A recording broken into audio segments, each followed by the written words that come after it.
500 tahun yang akan datang. Tidak banyak air yang tersisa di bumi. Mereka mencuci piring hanya bisa dengan menggunakan pasir. Lalu ditiup langsung bisa dipakai lagi. Waktu ingin minum, harus lari ke stasiun air. Mirip seperti pom bensin, bayar untuk minum air. Orang miskin yang tidak mampu membeli air, hanya bisa membeli alkohol. Keluarga Lao Bai tinggal di sini. Rumah yang terbuat dari beberapa kontainer. Karena tidak rela mengeluarkan uang untuk air, hanya bisa mendapat air dari makanan. Makanan yang berlendir, ditambahkan air. Mereka memiliki banyak tanah, tetapi tidak memiliki air. Sebidang tanah ini menjadi sebuah hiasan. Lao Bai dan putranya Xiao Bai berjalan selama beberapa jam setiap hari untuk mengirim barang ke pekerja di pabrik air. Untuk mencari nafkah, dia selalu mendekati mandor, berharap bisa memiliki air di rumahnya. Tetapi Lao Bai tidak memiliki uang. Mandor tentu saja menolaknya. Dalam perjalanan pulang, keledai yang membawa muatan mereka kehausan, kewalahan, akhirnya jatuh. Keledainya sudah seperti seorang anggota keluarga. Lao Bai dengan senjata apinya memberikan keledai itu kedamaian. Keesokan pagi harinya, Lao Bai dan Xiao Bai ke rumah lelang yang ada di kota. Membeli keledai mesin bekas membuat keluarga yang tidak kaya menjadi lebih miskin. Setelah membeli keledai, keduanya datang ke stasiun air untuk membeli seember air. Lao Bai terlalu serakah, tidak tahan langsung meminumnya terlebih dahulu. Satu mulut penuh ini adalah mereka. Walaupun demikian, pasangan itu memegang anak mereka dan galon minum, memberikan mereka beberapa sedekah. Putrinya yang tukang berontak, Xiao Mei, punya pacar bernama Xiao Shuai. Tidak terlihat seperti pria yang serius. Dan dia selalu bertengkar dengan Lao Bai. Tidak hormat pada orang yang lebih tua. Kali ini dia datang, ingin meminjam robot keledai dari Lao Bai. Tentu saja Lao Bai menolaknya. Pria seperti ini membuat cinta Xiao Mei tidak bisa terlepaskan. Lao Bai sangat menentang keduanya. Xiao Mei selama 3 hari bertengkar dengan Lao Bai untuk mencegah kedua orang itu bertemu. Lao Bai sampai memaku pintu dan jendela, tidak membiarkan putrinya keluar rumah. Hari ini Lao Bai menemukan kunci gudang dicuri. Buka pintu langsung melihat robot keledainya hilang. Mengingat Xiao Shuai ingin meminjam darinya beberapa hari yang lalu. Tidak hanya dia tidak setuju, tapi masih ada beberapa hal yang tidak menyenangkan. Jadi Xiao Shuai dicurigai yang mencuri keledainya. Lao Bai menemui ayah Xiao Shuai. Ayah itu memberitahunya, Xiao Shuai baru saja pergi ke gunung untuk mengirimkan barang. Jelas, pencuri keledai itu pasti Xiao Shuai. Xiao Bai mengambil senjatanya pergi ke atas gunung, siap untuk mengambil kembali robot keledainya. Tidak disangka baru saja sampai di puncak bukit, diserang lalu pingsan. Lao Bai sadar, ditodong oleh beberapa pria besar dengan pisau.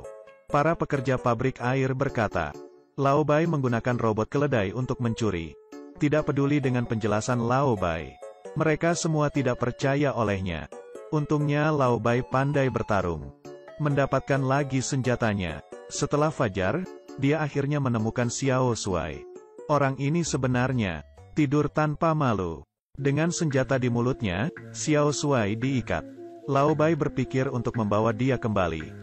Pekerja pabrik air itu mengaku bersalah, membersihkan diri sendiri, tapi perjalanannya jauh. Kedua orang itu sangat dehidrasi. Bahan yang dicuri semuanya bukan air, karena Xiao Shuai terlihat sangat lemah. Secara bertahap Lao Bai melonggarkan kewaspadaannya, lalu melepaskan Xiao Shuai.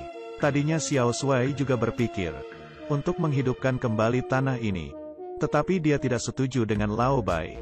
Dengan caranya memohon kepada mandor pabrik air, mengambil keuntungan dari Lao Bai yang lelah. Xiao Shuai tiba-tiba menyerang. Dengan sebuah batu dilemparkan ke Lao Bai, dan mencekokinya dengan air terus-terusan. Xiao Mei dan Xiao Bai kehilangan ayah mereka, pindah ke rumah mereka. Mereka dikelabui oleh Xiao Shuai. Masih belum mengetahui kebenarannya. Kemudian, Xiao Shuai menemui mandor pabrik air itu, mengeluarkan sebuah pisau dengan namanya yang terukir di atasnya, mengancam mandor untuk membuka jalur air. Jika tidak, dia akan difitnah bahwa mandor yang membunuh Lao Bai. Keduanya memiliki konflik hanya beberapa hari yang lalu. Maka itu semua orang pasti akan percaya. Mandor panik lalu menyetujuinya. Begitu saja, sebidang tanah itu akhirnya mendapatkan sumber air. Xiao Shuai setiap hari bekerja keras untuk menemukan sebuah oasis. Musim semi pergi dan musim gugur datang. Tunas-tunas hijau mulai muncul dari tanah, menghidupkan kembali ladang gandum. Xiao Mei akan menjadi seorang ibu, mengadakan pernikahan dengan Xiao Shuai. Tepat di hari pernikahan, Xiao Shuai yang minum, yang pernah dilakukannya membuatnya tidak nyaman. Hari ini, masalah yang lebih besar lagi datang.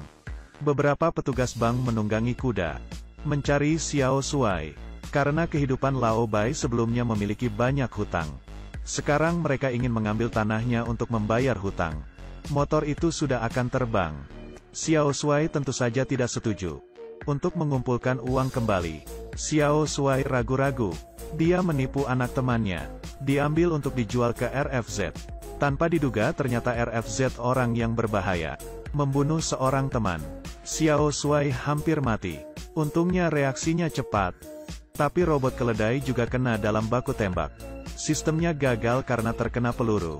Memulai prosedur pengembalian otomatis. Dari awal, bisa pergi sendiri ke bengkel. Bos melihat kotak informasi yang ada pada keledai. Langsung mencari anak Lao Bai, Xiao Bai. Tidak diduga robot keledai ini bisa melihat semua yang terjadi. Xiao Bai melihatnya, dan potongan-potongan gambar yang kabur dari ayahnya. Langsung menunjukkan senyum yang lama telah hilang dari wajahnya. Tapi dalam pemutaran video, dia melihat Xiao Shuai, pembunuhan ayahnya. Ini mengejutkannya. Sendirinya mengikuti pembunuh ayahnya. Menghabiskan hampir 1 tahun hidup bersama di satu atap. Juga melihat Xiao Shuai yang membunuh teman dekatnya. Tetapi Xiao Bai tidak mengatakan yang sebenarnya ke kakaknya. Tapi dari lubuk hatinya, memiliki serangkaian balas dendam. Pertama, dengan nada teman baik si Xiao Shuai. Menulis surat untuk Xiao Shuai. Berbohong kalau dirinya sendiri tidak membunuh. Meminta membawa beberapa makanan untuk bantuan. Xiao Shuai datang ke tempat yang disepakati dengan setengah percaya. Saat melangkah masuk, kakinya patah. Saat ini, melihat batu yang ada di tangan Xiao Bai, dia langsung mengerti.